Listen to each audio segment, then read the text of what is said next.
Ducks fans, are you ready? You are listening to the Ducks and Pucks podcast. This is the #1 home for Anaheim Ducks talk and analysis. Here we go. Welcome to the show. This is your host, Mike Walters, along my co-host, Eddie Richard. And we have a great show for you. The Ducks have played 3 games and have won all 3 games. Plenty to talk about. They started out at home. They beat Arizona in the first game. They then beat San Jose. And then they had a dramatic come-from-behind win against Detroit. They're not necessarily perfect in these 3 games, but they won all 3 of them. We're going to talk about some things going on, some injuries, some roster news. Also some stuff going on with the Ducks in terms of social media stuff and maybe laser light shows and other kind of craziness that the Ducks have started to change up and do. But, Eddie, let's talk about these games. The Ducks, for the, I guess the 3rd time in their franchise, start out 3-0-0. They did it back in 2006, and they did it last season, and we all know what happened last season. But what's kind of your early impression of the Ducks, before diving into these games, since they've started out undefeated in their first 3 games? I'm sorry, Mike. Go ahead and say that the first 3 games are what again? Yeah, the Ducks are undefeated in the first 3? Yeah, you know what? It feels great that the Ducks are undefeated. They're just taking advantage of being the underdogs, I guess, this season. No one doesn't expected them to do anything at all. They're retooling, rebuilding, whatever you want to call it. So I guess teams kind of took that for granted, thinking they're going to just walk all over the Ducks like they did last season. But the Ducks, they have a little more pep to their game. They're a little faster this season, and they're playing a whole different system. Yeah, the first game, just like I mentioned in the previous show, it's going to take them a while to adjust, but I think they did it just fine, and I loved what I saw. They were playing hard. Troy Terry was one of the ones that I was impressed with, but it's great to see the Ducks having this start of the season. I mean, yeah, I know there's a whole bunch of hockey to be played, but I mean, just take it one game at a time. Like when you say that during the playoffs, like one shift at a time, that whole cliche of what everyone says. But I think at this point, we don't know what we have yet. We don't know what the Ducks are going to do, if they're going to just catch fire and become a really hot, streaky team, or if they're going to go and, unfortunately, knock on wood, hopefully they don't go to that slump again. But I think we, as fans, should enjoy just taking each game of what it is and taking each celebration and not really criticizing them too much. I mean, they played well, and they got the 3-0 start for a reason. It wasn't just these other teams let them. So I'm glad, and this is amazing. I'm happy. Yeah, the first game, the Ducks won, and like you're talking about criticizing, it was kind of interesting, too, because they beat Arizona 2-1. It wasn't a dominating game. The Ducks came out in the first period, and as I sat there watching the game at Honda Center, I was kind of nervous because they did not look good in the first period against Arizona, and they ended up getting that late goal. And then in the second period, they came out attacking, and it was Arizona that responded and got a goal. And then, of course, you all know that Cam Fowler scored, put the Ducks up 2-1, and that's all they needed to win that game. But there was a lot of cautious optimism after the first game. A lot of people were, okay, the Ducks won, but, they won by 1 goal. They, beat Arizona, who's, not supposed to be that good of a team, and yada, yada, yada. It was just interesting, the commentary after that Ducks first win. But I liked what I saw. I thought the opening 20 minutes was not good. You and I have talked about this several times, that the Ducks need to play a 60-minute game, which they did not in this one, but they did get the win. I did like the 4th line, though. Grant came through with Shore to get that first goal. Shore had the shot, got blocked. Grant followed up and scored. And then you had Rowney, who also played on the 4th line. He assisted on the Cam Fowler goal late in the second period. So the 4th line did a lot of damage in this game.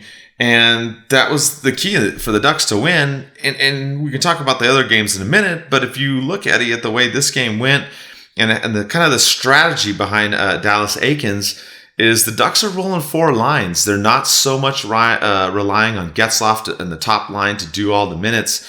And if you look at it, they're playing the forwards, all the lines together. And you and I have talked about this in the past too, is these teams that are winning the Stanley Cup, or at least going far in the playoffs, are teams that can roll 4 forward lines.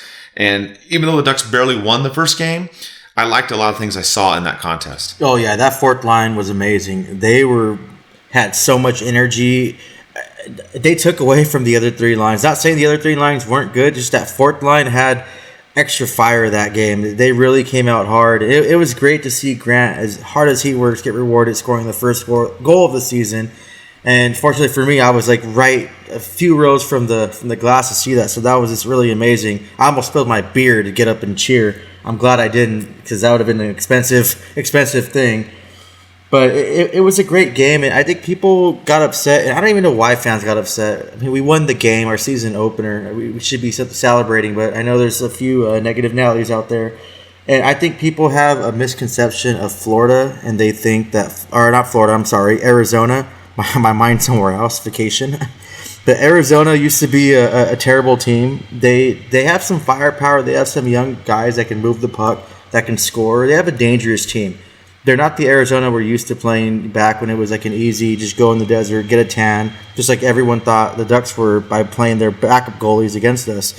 Phil Kessel, of course, when I mentioned to my buddy Richard, I mentioned to him, like, hey, I don't really see Phil Kessel like really doing anything. Well, what does he do? Comes on the rush, passes the puck, they score on the Ducks. Like, oh man, great. I shouldn't open my mouth, but I think the Ducks overall, yeah, it wasn't their best game, and we talked about this.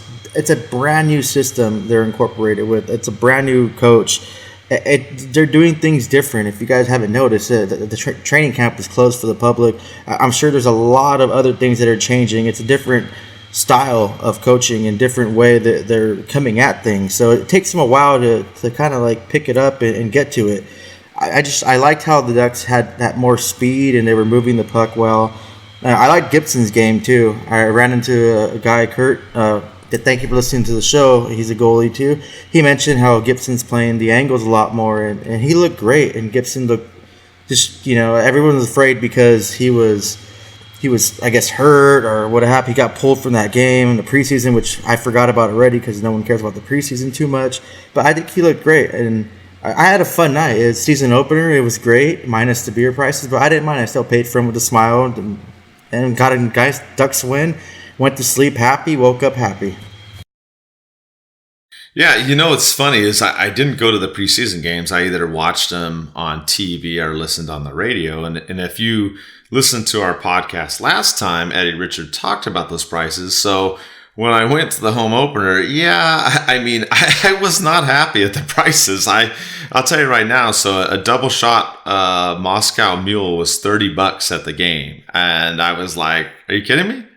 It was a little bit less than that last year, and I get it. I know some people out there are saying, "Well, hey, you go to a sporting event, you go to a theme park, you pay, once you go in, you pay what you get." And all that. I get it, but I'm just kind of like, whoa, okay, so the prices are up a little bit more. I'm not really planning to drink too much at the game. I'm probably going to do a little bit of pre-gaming like I usually do at other places, and probably even more so this season. But you talked about it on the last show, and I couldn't really comment because I hadn't gone. Then I went and I saw the prices, and I was like, oh, okay, Eddie, you were right. So that part was probably the part that disappointed me the most. But as far as the play on the ice, the only thing that kind of stood out to me for the Ducks was the power play. They had just that one attempt, but they had difficulty getting the puck set up in there, getting through the neutral zone, getting a lot of quality scoring chances on it. And we'll talk about it in the other games too. They still haven't scored on the power play. So I think that's one thing that Ducks have to figure out. And they had that difficulty in the first period too, on the even strength play trying to get in there. But what I did like from the second period going on is the Ducks were able to get the puck in there. They were able to get scoring chances. They weren't sticking to the old school dump and chase that we were used to. We're not seeing that. They may do it here or there on occasion, but they have the speed and they're entering the zone. They're getting that puck in there to where another guy can get to it or fight for it at least. So the Ducks have gotten away from all that stuff that they were doing last season or last season and a half, what you will, however you want to look at it. But I did like that. I was a little disappointed that Comtois didn't get to play. If you know, right before the game, they did activate Steele and Kasha. They were good to go. They were hurt in the preseason, but then right before the game, they were ready. Then they sent Lundstrom and Comtois down. So Comtois still has yet to play in any of these games, but that kind of irritated me a little bit. I do want to see him in there. But overall, for the first game, no complaints. And when the Ducks went into the second game, Eddie, I think they even improved more. They really took it to San Jose. Granted, San Jose is a little bit of a depleted team, I guess you could say, with some things going on off the ice. You had some players that weren't able to play, and then obviously they just got back Patrick Marleau. If you didn't hear the news, they didn't have him, of course, for the first couple games. But the Ducks took that momentum from the first game. They carried it into the second game. They won that one 3-1 against San Jose. And I really like this game even better than the first game, Eddie. I thought the Ducks could have blown out the Sharks by even more. Oh, yeah, same here. That second game, I had to watch it late. I didn't watch it live. I was like way late to the party. But what I saw, I loved. They were so quick. I don't know if the Sharks were just... I don't know if a shark can freeze on the ice. I don't think so. But they looked bad, and they had a rough start of the season. And they have a great team, and you can't really blame it on just one player, Evander Kane, being suspended. One player doesn't make up a whole team, and I don't think it would have made more of a difference. I think Evander Kane probably would have sniffed up the wrong tree and got his ass kicked if he would have played against the Ducks, especially with Delorier beating the crap out of one Sharks player. But it was just a great game, and they were flying. Gibson was on fire. It just... Oh, man, I wish I could go back and rewatch that game again. It was just one of those perfect games. And I almost went to the game, too. I thought about going to the game. My son came back in town, so I spent time with him, which shout out to him. He listens to the show. Hopefully he becomes a Ducks fan, too. Fingers crossed. But, yeah, I really wish I would have took him to that game. I think the last game I took him to was a New Year's Eve game against the Flyers a really long time ago. This is years ago, like before my Army days. But it was just a great game. The energy was there. The Adidas jerseys looked amazing. Yeah, I know people were upset about they didn't really change much, but the Adidas versions of the third jersey look just straight fire from TV. I wish I would have saw them live. But I think the Ducks played pretty much a perfect game. And you're right, Mike. They could have beat the Sharks a hell of a lot more. The Sharks were already down, and they just kept stepping on them. And, I mean... Man, if I can go back in time, I'd go to that game live because that's probably... I mean, yeah, it's only the beginning, but I think this is going to be one of the best games the Ducks played this whole season. Yeah, that game got off to a really good start, like you were talking about. Andre Casse did really good in the beginning. He had the turnover behind the net. Dell was in net, and Kasha intercepted the puck. Fired it to Del Zotto. Del Zotto was in for Holzer and scored that first goal. Put the Ducks up, 1-0 in the first period. The Sharks did battle back. Logan Couture got a goal. But then the Ducks got a couple more goals back. They had Getzlaf acting like he was, 21, I guess, going crazy to the net and flying around Dell and faking him out of his jockstrap, like I said. And he scores a great goal to make it 2-1. And then, of course, Henrique comes in there with some moves of his own and burns one over Dell's shoulder for a goal. So the Ducks, the second period, they gave up that first goal to the Sharks, but they really could have had 3 or 4 goals in there. Like I said, Kasha with some good passes in there on the first goal and the second goal. The Ducks were just all over San Jose in that second period. They won the faceoff battle in this game 61% to 39%. The only probably bad part about the game really for the Ducks is that they gave up too many penalties. I know Coach Eakins is talking about not taking unnecessary penalties. The Ducks did give the Sharks 4 power play attempts in this game, but the Sharks couldn't convert on any of those power play attempts. So that was probably the only drawback in that game. And then I guess another key point that, Eddie, you really harp on this is about the Ducks being the dirty Ducks. And as we talked about, when we mention that, it doesn't mean going and hitting people late or doing things after the whistle or trying to injure players. But in this game, especially because it's a rivalry game, we know when the Ducks play the Sharks and when they play the Kings, stuff happens. But you saw Delorier go out there and drop the gloves. That got the team pumped up. Something we hadn't seen as much maybe so last season, maybe towards the end when the team was getting more frustrated or whatnot. But he came out and fought. I felt like the team got behind that. It was the right timing. And that, in that second period, like I said, a whole lot of stuff went the Ducks' way, and they just never looked back after all that.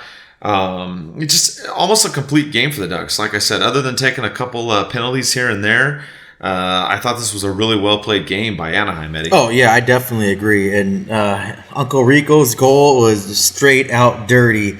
That was so beautiful, just the way he played it. And then Getzlaf, I don't know if Getzlaf's been hanging around with Ovechkin. They went back in time and they got a little younger, but that was like old school vintage Ovechkin style of goal. And I love seeing that from Getzlaf. Come on, we all expected Getzlaf to make those beautiful moves, get past all the players, deke the goalie, then the last second make a pass, but he decided to shoot. And he scored a great goal, a big goal too. And Henrique's goal, I can keep looking at that and looking at that. It's just, I feel like getting a napkin out of my closet right now, wiping my face, and I'm drooling over that goal. It was just, it's so amazing. But you're right, Deslauriers's fight too happened at the right time. It wasn't just one of those things. It energizes the Ducks. The fans probably went nuts about it. Man, it was overall a great game. I love seeing this from the Ducks. And with the penalties, I think I'll probably shy away and disagree with you a little bit, saying too many penalties. As long as they can kill them and they're able to, put the Sharks back on their toes and frustrate them by not scoring on a power play and just going that more physical edge and knowing that they're going to be up in their face all game and showing other teams like, hey, this team's back to that. They're going to be one of those teams that are top in the penalty minutes. We have to step up our game and we have to keep our head up that extra time and watch out what we're going to do. Now, I'm not saying go and take some stupid penalty by some hooking penalty or throwing your stick at someone or something outlandish like that. I'm talking about just getting up in players' faces and not being afraid to sit for 2 minutes and have confidence that your team's going to kill that penalty. And that just drains the other team and frustrates them. So that's the only thing that I can say about the penalties. I rather see that Dirty Ducks, and like you said, Mike, and I want to reiterate that again because I don't want people taking this and saying that I'm trying to tell the Ducks to go hurt people, because hell no, I would never want to see a player injured or hurt at all from either team. But I want them to be a little more dirtier, and I want other teams to come in and like a heart before being afraid to play the Ducks. And I think the Sharks, when they play the Ducks again next time, yeah, they're going to want some revenge, but they're going to think in their mind like this team's no joke, and then they're going to come out firing. And hey, if Evander Kane's playing or whatever, if another player wants to come and step up and take a run at one of our players, we have the muscle behind that with Deslauriers, and if Nick Ritchie gets back in that lineup against the Sharks, both of them in the lineup, we have muscle to back our stuff up. Yeah, you're right. And the other part we talked about, like you said, the Dirty Ducks is going towards the net and getting in those corners and doing those things to hound the puck, get the loose puck and things like that. And the Ducks, you look at these first two games, all these goals, other than really Delzado's, which was a bad turnover, which Kasha, created that play. But if you look at the other four goals, you look at Grant and Fowler's goals in the first two games, you look at Getzlaf and Henrique's goals in the second game, all of these goals were the players going to the net. And that's something that we talked about the Ducks lacking last season. They weren't really doing that, and they weren't trying to go after those pucks and create those turnovers and force those bad passes and get into the corners and things like that. And that's a lot of what I saw in the first two games that I really, really liked with this team, is just their overall energy on the ice. You talked about their speed. And we're not just talking about them skating fast. We're talking about the forecheck. We're talking about hustling. We're talking about changing, the angle that they make those passes at and things like that. And I really saw that in these first two games, and the way that the Ducks started going towards the net, trying to get rebounds and things like that. And that's what that team needs to do. I mean, every team needs to do it, but this Ducks team starts to remind me of, 2 or 3 years ago, and that's how the Ducks were. And they'd get some of these goals that, hey, maybe they were a sloppy goal, but it's a hard-working, gritty goal, and you need some of those to win these games. And that actually ended up happening in the third game. The game, as we're recording right now, we're right after the Detroit game. The Ducks... This game was different than the other two. This one was a complete racetrack of a game. It looked like Detroit was going to blow the doors off the Ducks in the first two periods. They got a late goal in the second period, but then the Ducks battled back, and they did just what I was talking about, Eddie. Raquel went towards the net, had the puck deflect, it looked like 2 or 3 times off of his body, and it went in. You had Nick Ritchie going to the net, which we'll talk about. I know a lot of you out there are not happy with him, but he got to the loose puck at the side of the net, banged it in for an easy score. And then we saw Silfverberg with his laser of a shot, and the Ducks rallied in this game, and they won 3-1 over a red-hot Detroit team that had scored 9 goals in their first 2 games. You had Mantha that had scored 4 in their second game. You had Bertuzzi that's been on fire, scoring a bunch of goals as well. Their top line has been very, very good for them. And it didn't look good for the Ducks in the first 2 periods. I was kind of disappointed in this game in the beginning. I thought that they were going to play better to start the game. But it did remind me, Eddie, of the comeback Ducks too. The comeback kids, so to say, a couple seasons ago when we remember the Ducks would get down after 2 periods and it didn't faze them. And a big key in this game too was they challenged a goal by Detroit. It looked like Detroit was going to go back up 2-1 in the third. The goal was overturned. The Ducks scored 2 quick goals, big momentum change, and the Ducks pull out the win. So it wasn't the way I wanted them to start, but it was definitely a character win in this game. And you need those kind of games. And I think this game too is just going to add to the momentum for the Ducks on this road trip. Oh yeah, definitely. The Red Wings were coming out flying. It started off hot. No one expected anything, just like the Ducks. Everyone thought they were just okay. They're in rebuild mode. They have a few, good pieces. But this team came out, and their top line has been just absolutely destroying teams lately. They've been having a ton of points. The goals have been there. It's a good matchup. And coincidentally, I'll let you talk about this day in history a little later. I'll skip that part right now because that's something to talk about too. But the Ducks came out and they just had that fight, and they're hungry. They're starving this season. I love what I saw from this game. I know people were worried. I was a little worried about this game. Like, okay, you're going against a red-hot Red Wings team. Ducks you're not sure if you're hot or not. You're kind of in that warm stage. Everyone's talking about the Red Wings, and I saw a post on Twitter, the Ducks are done.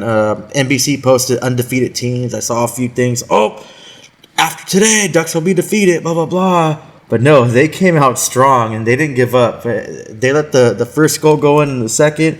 After that, they just took control of the game. They played well. Gibson played amazing. His bottom game, that was a problem before, that 5-hole area and those low shots. He was just everywhere. That first period, Gibson made so many great saves. He was part of the reason the Ducks won too. And the Ducks they didn't give up, and they fought hard. And this is the kind of game I like to see from the Ducks. And let's say if things didn't go, the Ducks' way, went the wrong way, Ducks would end up losing this game. I wouldn't have been that upset if the Ducks lost this game because I thought they played well. They played great. This is probably, it's not my favorite game of the season, the only third game for the Sharks one was, but this was a really good game to watch. Yeah, I think the huge part in this one, like I said, was really in the third period. Larkin scored a goal, and it looked like Detroit went up 2-1. Credit the coaching staff of the Ducks. They decided to challenge the play, and if you lose a challenge, it's a 2-minute penalty against. Key moment in the game, it's 1-1.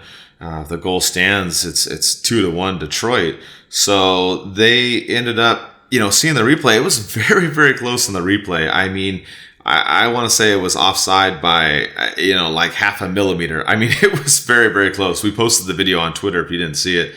And I'm not complaining, of course, but it was close. I think it was the right call, but it was very, very close. And the Ducks ended up turning it around and winning. Again, the special teams play in this game. The Detroit had a couple chances. They didn't score. The Ducks had 3 power plays, and they weren't able to score. And that's probably one of the things that kind of concerns me a little bit after these 3 games. Yes, the Ducks are 3-0-0, and trust me, I'm ecstatic about that. But if I'm going to be a little bit of a Debbie Downer, I guess, it's a little bit on the power play. The Ducks have not scored yet in the 3 games on the power play. Granted, on the penalty kill, they've been perfect, not giving up a goal. So, you kind of give and take there. But overall, I like this as a character win. They came back. They didn't give up. They could have been down 2-1. They got a call that went their way, and it should have gone their way, but then they took it and ran with it and basically put down the gas in the third period, and Detroit didn't have an answer. So a very good game. Like you said, Gibson looks a lot better. He really, I think, played phenomenal, especially in the beginning, Eddie, like you talked about.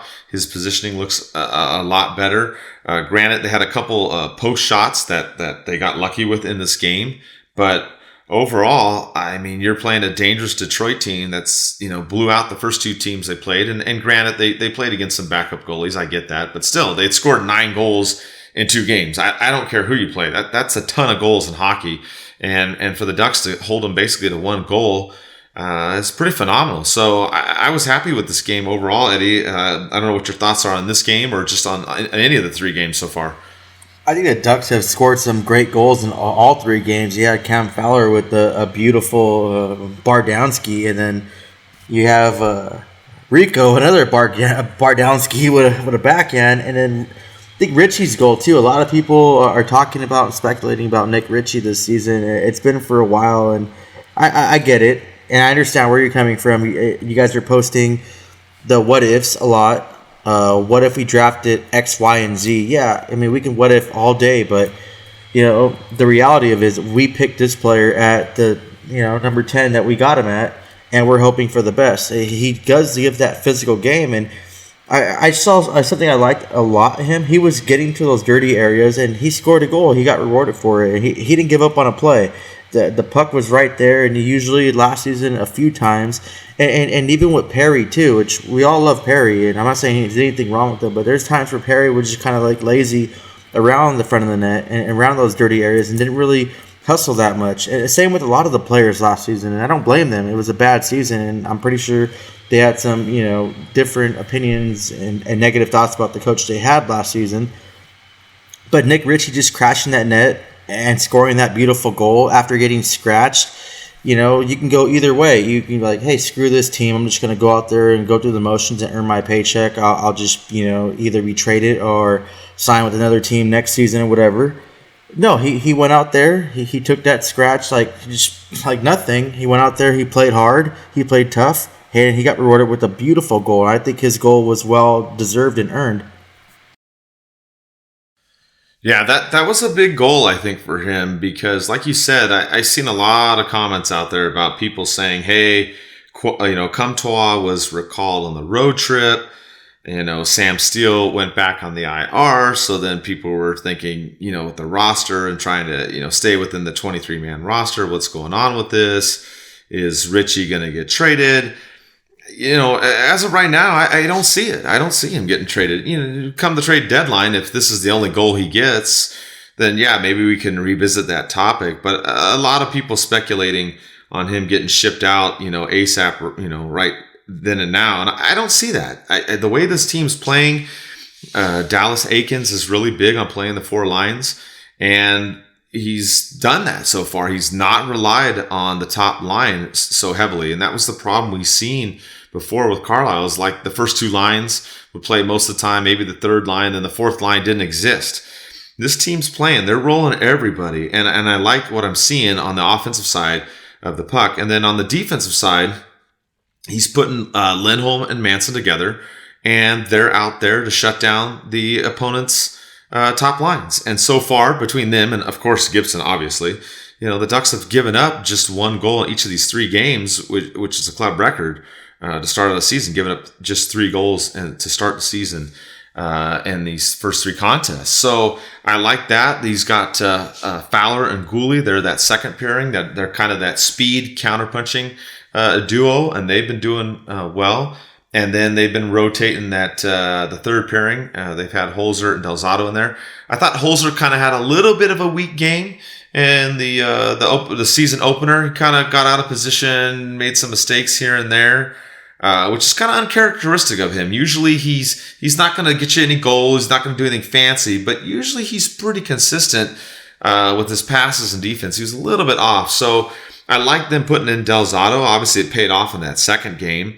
Getting that goal. Again, it was Kasha that created that play, but still, he fired it home into the net and got that early goal for the Ducks. So that's what he's been doing, and I like what I've seen so far. And like you talked about, Eddie, they're playing with speed, they're moving their feet, they're getting into those dirty areas. They're not just dumping the puck. They're making a couple consecutive passes in a row, which had been problems before too. A lot of times getting to the neutral zone, which that was a problem I saw in the first period against Arizona and the first period against Detroit, getting through the neutral zone. But for the most part in these 3 games, the Ducks have been able to move the puck and attack and not sit back so much or get frustrated.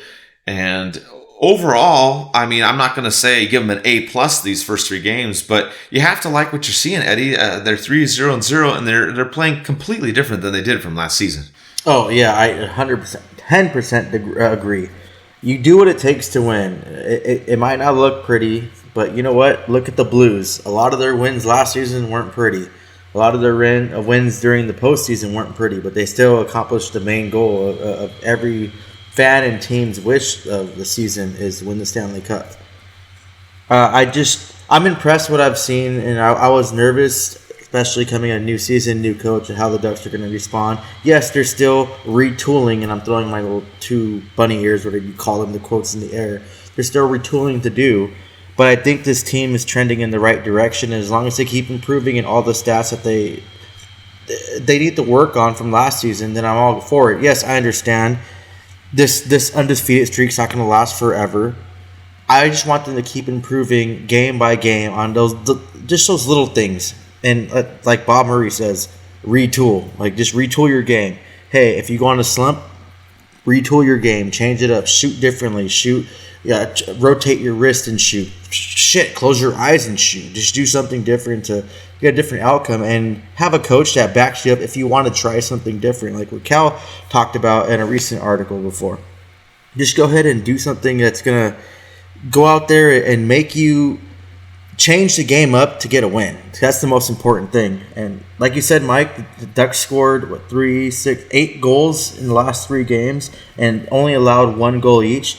And that's amazing. And for those of you who are listening to the podcast and you watch the games, go ahead and tweet us, Facebook us, or Instagram us your favorite goals of those 8 the Ducks scored, and we'll send you a lanyard. So go ahead and just tell us which goal, which player scored it. On social media, on Facebook, Twitter, and Instagram, and we'll go and shoot you out a Ducks lanyard.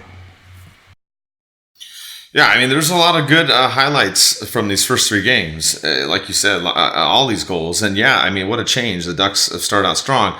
Granted, they started out 5-1-1 last season, and then they collapsed, but it's different. I mean, we'll see when we get to that 6-game mark where they're at this season, but they're not relying on Gibson all the games. Obviously, there's been moments they have, like I said, a couple periods here and there, but it hasn't been the full 60 minutes where he's gotten frustrated, and they've had to just be like, okay, we're just going to hope he stops everything, and maybe we'll win 1-0, right? That kind of nonsense. So you're not seeing that anymore. Another change that I think is kind of interesting too, Eddie, and we don't know if this is going to hold for the whole season or not, but the first 2 home games, the Ducks did not have mandatory morning skates on game day.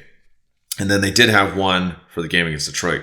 So I don't know what's going on with that. I don't know if it's going to be just kind of whenever Coach Eakins feels like it, or if it's going to be a home game, away game thing. But it's kind of an interesting point about this whole morning skate thing, because certain teams do it, certain teams don't. It seems like the league has gotten away from it now. I'm kind of curious. I know you play hockey and whatnot, and what do you think as far as, should a team have an optional skate so that way they can rest up and then be ready for the game? Or should they go out there and practice so, they're ready for the game? Because there's kind of 2 trains of thoughts, is that, hey, you should just kind of take it easy in the morning, maybe go over some film or whatnot. And then other people are like, no, you should get out there and work out the kinks, go over some special teams plays or different set plays, and then be ready for the night. So I'm kind of curious what your thoughts are on the morning skate on game days. I kind of like them. I just like the fact that I'm forced to get up. Like, hockey not now anymore. When I played competitive hockey, and not just beer league, but competitive hockey, and when I played sports in high school and college, the little college I played sports in, I like getting up early and it's forcing me to get up. Yeah, I hate it, but it gets me out with the team, and we're all talking crap about how we hate being up, and it just gets us ready for the day. A good example of it, when I was in the Army, and in the Army we were forced to get up 4:45 and be there by 5:05 and work out together. And when you're there, you hate it. It's absolutely I dread it. And all we do is spend, I want to say 99% of the time talking crap about how much we hate it. And I'm watering it down trust me, we say a lot more than just crap. And if some of you active Army and vets that are listening are military, you guys know what I'm talking about. But it kind of makes us grow as a team, and it starts off the momentum of the day. It just starts you just, okay, once you're done with it, you feel better. Because I always feel better. After I work out, okay, it's like, okay, I'm ready. Like, I don't want to go to sleep. I just want to be ready for the day. So I like that aspect of it. And then also, someone was talking to me about that. We talked about it offline too, Mike. I think this morning skate was incorporated because of the old school hockey before players started playing video games. A lot of the players would go out and pretty much have a great night, be inebriated, be drunk, so they wanted to just sweat out all the alcohol. I think it's it's a good way, but like overall, I'm more, even though I'm not that old, I'm still more old school, and I like the traditional morning skate. It forces you to be up. It forces you not to go out and make some bad decisions, especially as a professional hockey player. You have the money, you have the looks, you have that, girls, whatever, guys, whatever you're into. It just forces you to have a commitment in the morning, and you don't want to let your team down. You don't want to let your fans down. But I mean, all the players you play with, they're your brothers, and you definitely don't want to let your family down. So I still think it's a good idea. Not every single game have a morning skate, but I mean, just kind of regulate it some way. Like, and not even a morning skate. Hey, let's just get up and have a breakfast together. Let's go for a walk. Something to get you out and active and just kind of set the tone for the day. Yeah, I think that's where I kind of lean towards too, is maybe not necessarily having to skate in the morning. I definitely think the players should get together. I think that they should review the film and go over plays and talk about things. And like you said, put them in the mindset of, hey, you can't go out and party as much, which I agree with you. Back in the day, it was different. Players used to smoke, they used to drink, they used to get cray-cray, and do all these things. And now the younger generation is, they're all on their social media, they're all on their video games, they're all into their diet, their protein bars and protein shakes. They're a lot more disciplined than the players were in the 60s and 70s. We all know that, and that's just every sport in general. So I think they should get together and do stuff. But it just depends. I think, too, if you have a team with a lot of veterans, and I've seen it go both ways. Some guys say, hey, you want to rest up your vets and not skate as much in the morning. But then I've seen the other people argue and say, well, no, I want to go out there because it takes me longer to warm up and I want to loosen up in the morning. So I think a lot of it depends on the makeup of the team. But I'm with you. They should get together and do something in the morning, whether it's get together and eat and go over film or a light skate or something. But so far, what Eakins is doing is working. They had 2 optional skates, and then they had one in the beginning of the Detroit game. So it'll be interesting to see what they do for the rest of the season. And if any of you have your thoughts or opinions on that, weigh in. I'm really curious to see what you think, because there's 2 trains of thought. Some people think that they're kind of going bye-bye into to the wayside, and others think that they're still necessary. And I think part of it too, like you mentioned, Eddie, is situational too. Like the Ducks have this road trip coming up here, and they're going to play a couple games. They're going to play Pittsburgh and Columbus. So if you weren't going to have one, you would think they probably wouldn't have one on the the second game of the back-to-backs against Columbus, which is a lot of teams don't do that. Usually it's just an optional skate, which makes sense too. So for me, it really depends on how many injuries on the team, the status of the team, scheduling and whatnot. But I'm with you. They should get together and do something.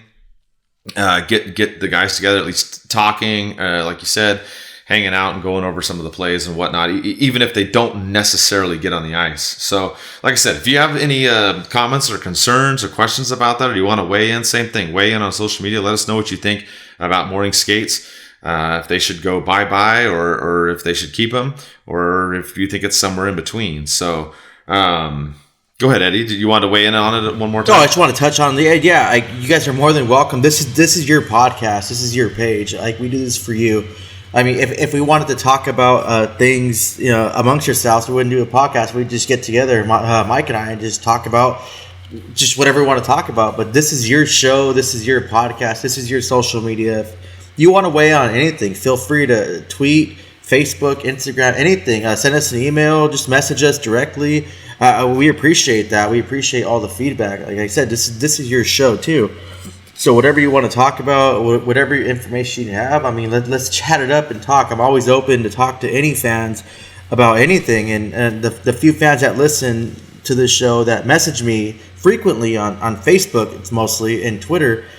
I mean, I love talking hockey. So I mean, I like how you said that and brought that up, Mike.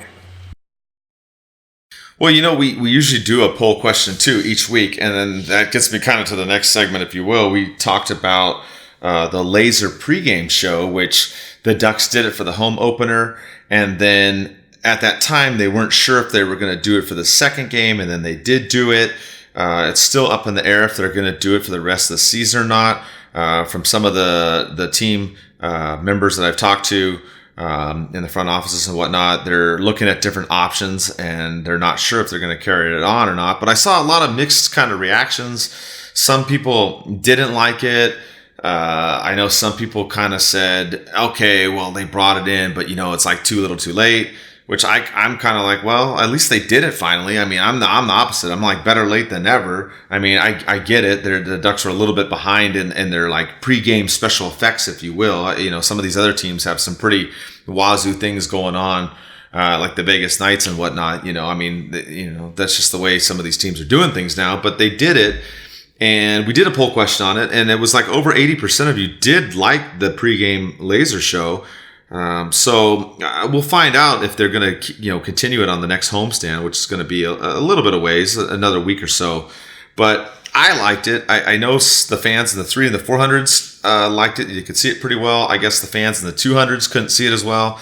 Too bad for you, because I sit in the 400s. Sorry, that's where I'm at. I'm usually in the 400s. Once in a while, I get lucky. I'm in the 300s, but overall, I like the show, and I was talking to Phil Hewlett about it, and he was talking about how it was more of a retro feel, and some people had mentioned that. They're like, oh, well, it's kind of an old school feel, but I like that. I like that retro, 70s, 80s type feel to it. I don't know. I thought it was good overall. It's a little late. I wish they would have done it sooner, but overall, I liked it, Eddie, and if they decide to do something similar for the rest of the season, I'm all for it.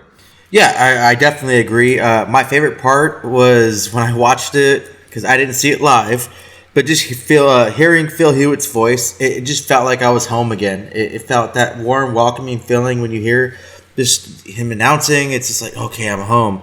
I didn't watch it live. I have a thing with like lasers and things like that. I had crap blow up my face, a sim grenade in the Army, so I don't really like watching lasers live like that, so I had to watch it from a fan that posted it on Ducks Nation. I don't recall the name. I apologize, but if you're listening, thank you for posting it. I rewatched it. Some highlights that I really did like is the purple and kind of like bluish color around the rink when they did that. That was really awesome. I love the video. The marketing our video team did the whole time during the score, like on the scoreboard during that thing. It was just amazing. That high definition, I was watching it from Facebook, Ducks Nation message board, and it felt like I was there. And then I like when every player was mentioned out, all their number was displayed on the ice. I think that was really cool, and I just liked how the Ducks are willing to adapt something different and change. Yeah, I harp on it. I'm a creature of habit. I hate change, but I think, despite me not liking laser effects in my face, I like the fact that Ducks are going out there and trying to make a better fan experience. And that shows a lot from that organization. And they want more fan engagement and involvement, and we should praise them for that. So next time when Buffalo comes and visit us, when they have their GM and coach Eichel, when he comes and visits us on the 16th of this season, I mean, we should show some gratitude and cheers like extra louder. Like, if you guys don't like it, 20%.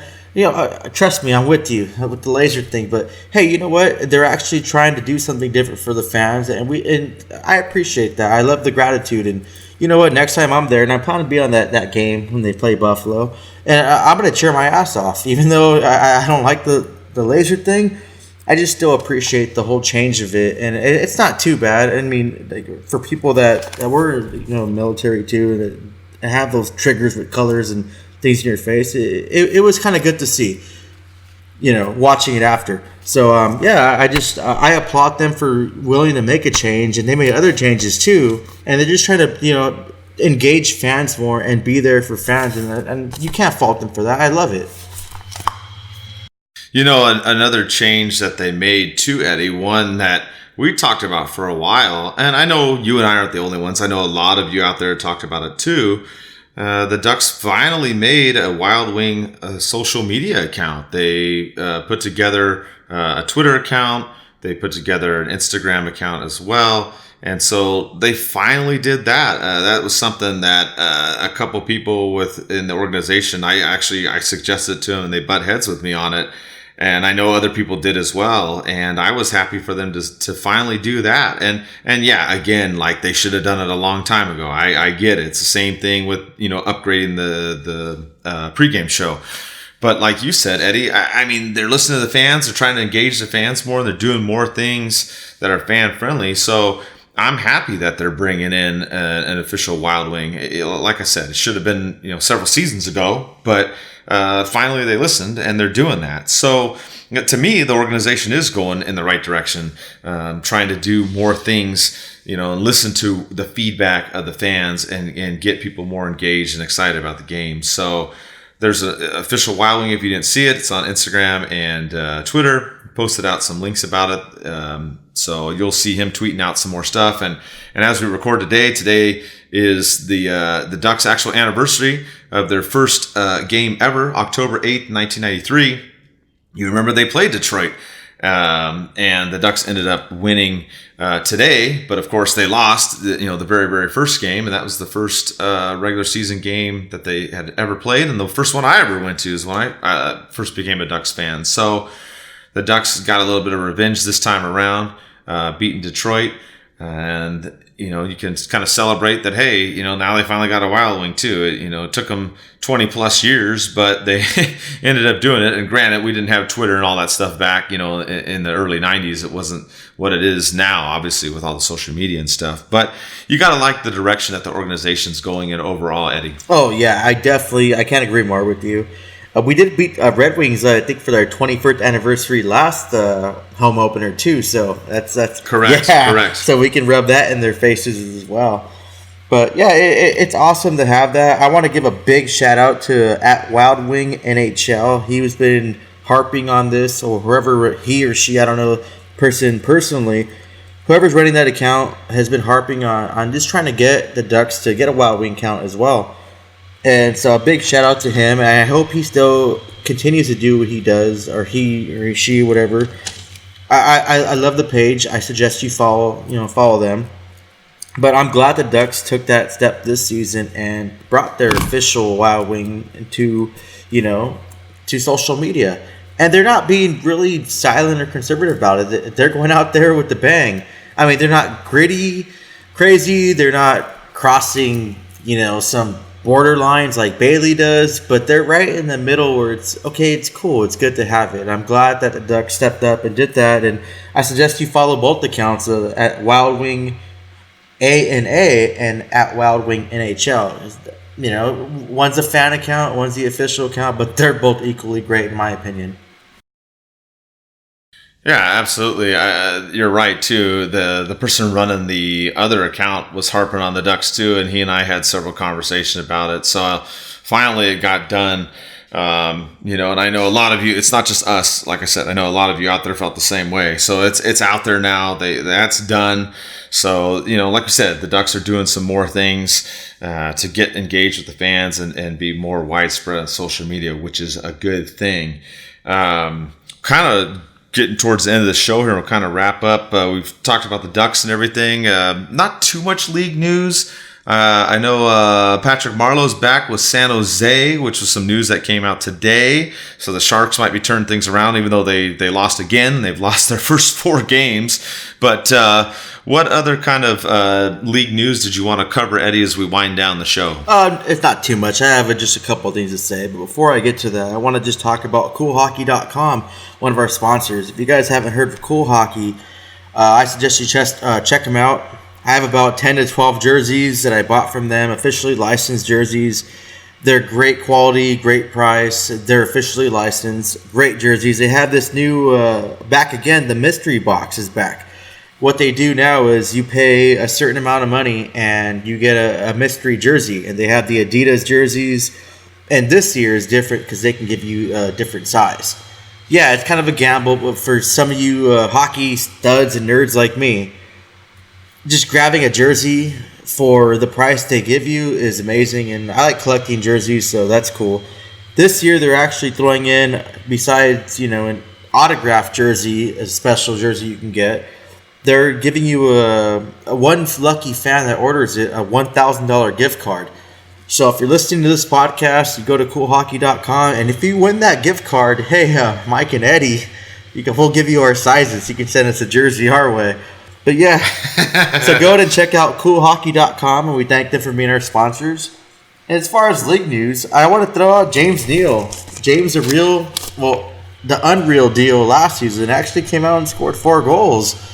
I want to make fun of him. I don't like the guy. I don't like the way he plays against the Ducks. But just seeing a guy struggle so much last season and having success this season, cool. Good for him with Edmonton.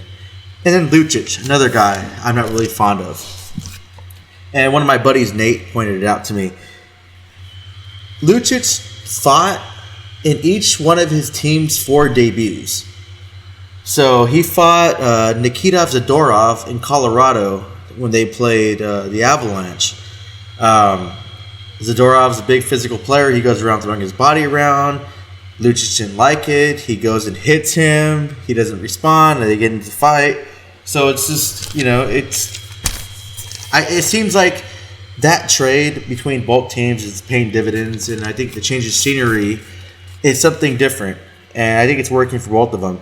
And you pointed out Patrick Marleau signed, he only signed $100K, but he still gets paid because Carolina bought him out. Patrick Marleau's, he's a Shark.